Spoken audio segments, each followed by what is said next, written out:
Votre serviteur, le professeur Yérim Mbagnick Diop, coordonnateur de la Delivery Unit du MSAS, donc Delivery Unit qui a en charge le développement de la production pharmaceutique locale.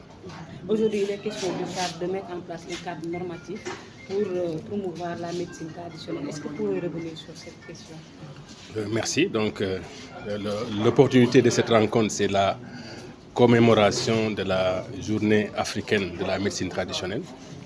Et la Delivery du MSAS, avec l'OMS, a organisé cette rencontre avec les praticiens de la médecine traditionnelle, qu'on appelle médecine traditionnelle intégrative complémentaire, pour trouver un cadre de collaboration, pour contribuer à l'atteinte de l'objectif du programme de développement de la production locale, qui est de développer des phytomédicaments à l'horizon 2030, c'est-à-dire des médicaments à base de nos plantes médicinales. Et comme vous le savez, c'est assez complexe, l'évaluation de cette médecine traditionnelle est assez complexe. Et le but que nous recherchons, c'est de pouvoir faire contribuer à cette médecine qui est utilisée par nous tous, quelque part, dans le système de santé, je dirais, formel, en les encadrant, en les validant sur le plan de la qualité et de la sécurité, également en mettant un cadre réglementaire dans lequel on pourra les enregistrer comme des médicaments à part entière qu'on pourra utiliser dans notre système de santé. C'est ça un peu l'objectif de cette rencontre, de discussion et de mise en place d'un cadre.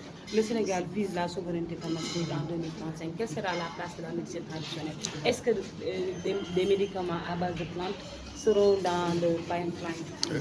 Mais oui, dans notre objectif, dans notre ambition, on a bien marqué noir sur blanc qu'à l'horizon 2030, on voudrait enregistrer au moins 10 médicaments à base de plantes.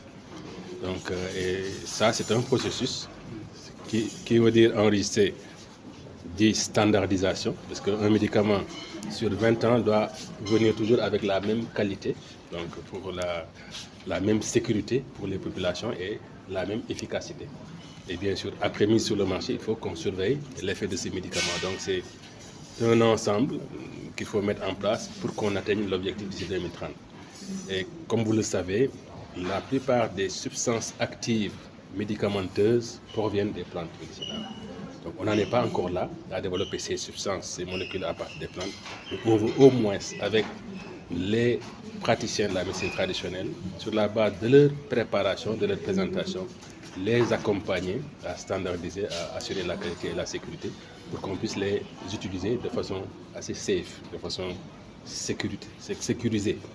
Donc c'est ça l'objectif et je pense qu'on a les capacités en matière de ressources humaines, scientifiques de haut niveau, au niveau des facultés et écoles de formation.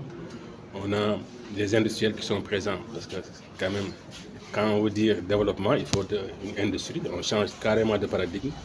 On quitte les préparations qui sont faites dans les cuisines vers des préparations quand même encadrées avec les bonnes pratiques de fabrication. Donc c'est un challenge, mais puisqu'on a l'ambition, les autorités accompagnent ce processus, on va y arriver.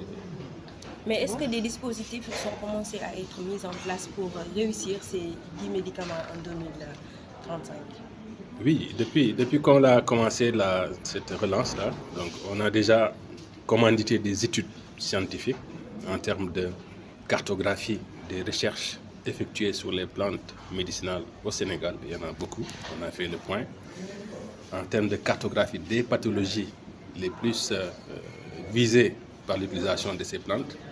Et nous, c'est à nous, au niveau de la delivery unit, d'orienter maintenant la stratégie vers des priorités, parce qu'on ne peut pas tout faire d'un coup.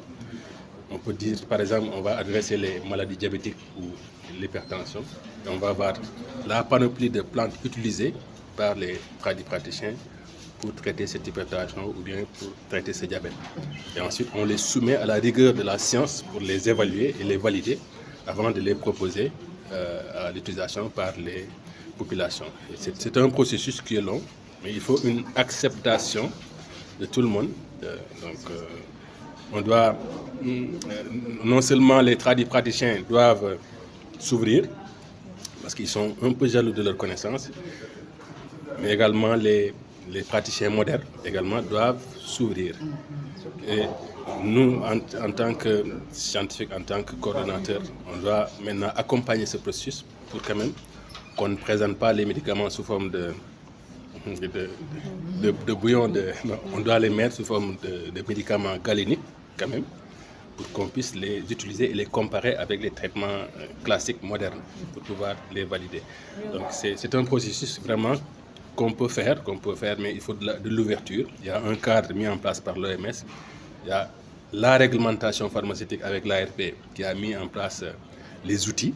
Maintenant, il faut y aller de façon très intelligente avec maintenant la protection de la propriété intellectuelle de ce savoir-faire endogène. Donc ça, il faut, ça c'est pour rassurer les